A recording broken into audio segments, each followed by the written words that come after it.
somehow everyone forgets these fundamental principles of how humans work offline as soon as they go online. And so the founders of these projects cannot outsource community building.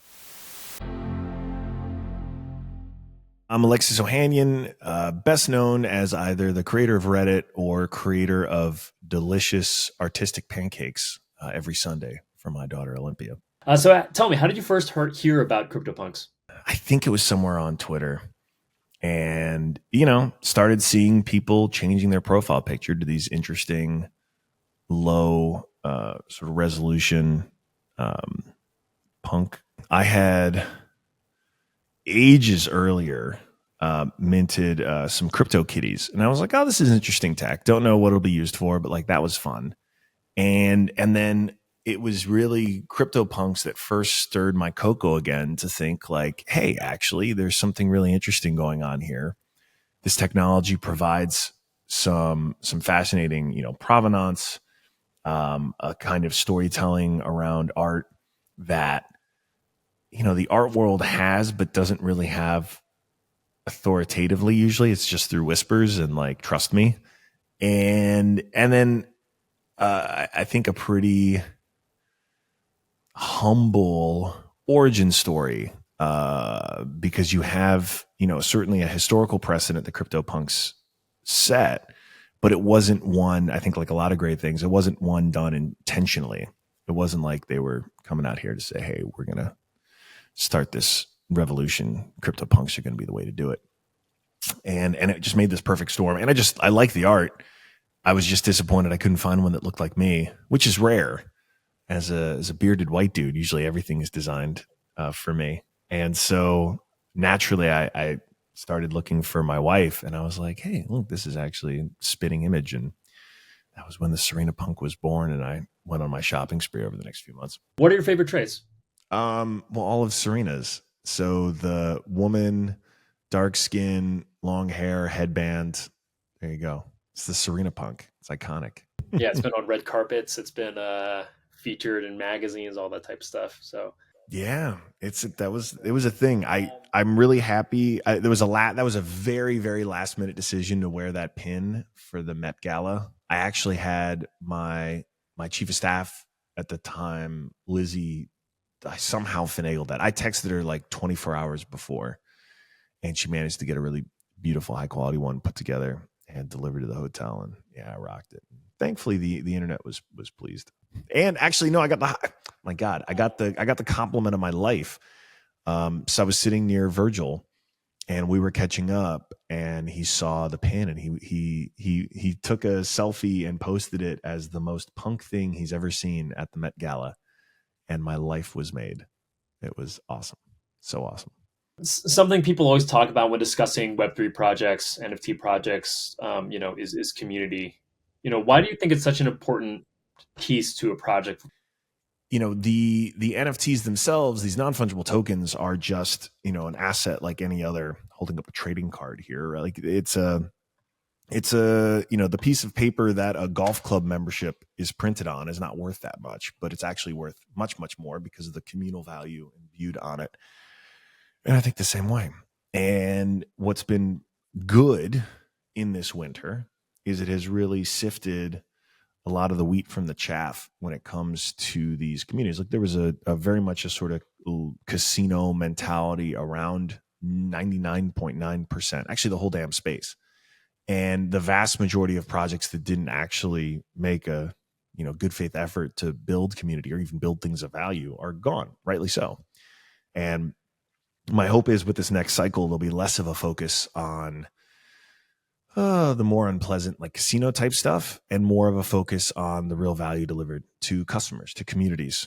User experience is going to be the dominant theme here. It's going to be about making things people genuinely love. And what's so fun is you can't create you could not try to create what the Larva Labs team has done, because part of what makes it so special is that it was so not what's the word, organized or planned. Like this was not some intentional cash grab.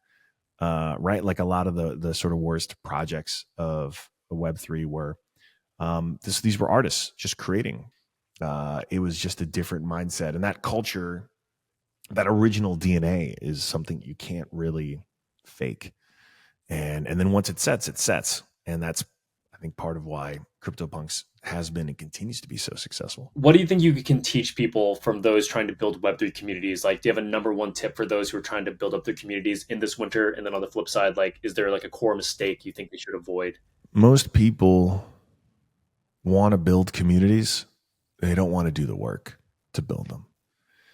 And it should surprise no one that for the first, I don't know, 4 years of Reddit, I was the number one Redditor.